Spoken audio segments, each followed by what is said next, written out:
governo aveva già destinato al Veneto 1 miliardo di euro per i danni che il maltempo ha causato a fine ottobre 2018.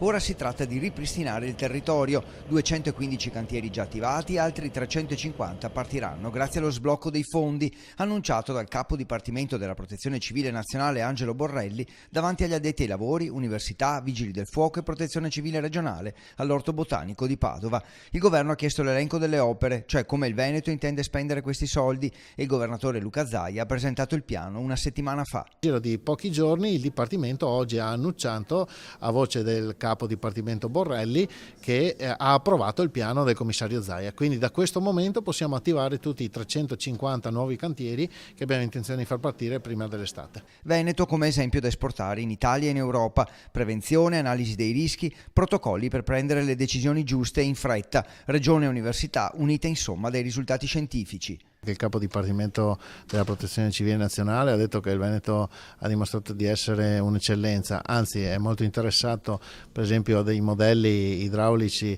e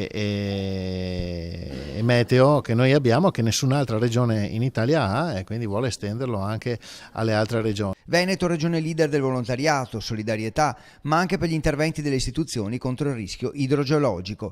Opere di prevenzione, abbiamo investito 866 milioni di euro in questi ultimi anni e si sono visti i risultati. Nel 2010 ci sono stati ben 32 punti in cui si sono rotti gli argini, questa volta invece non è successo. Infine un sistema di previsioni del tempo messo a punto da ARPAV e università, unico in Italia e in Europa, un modello per tutti.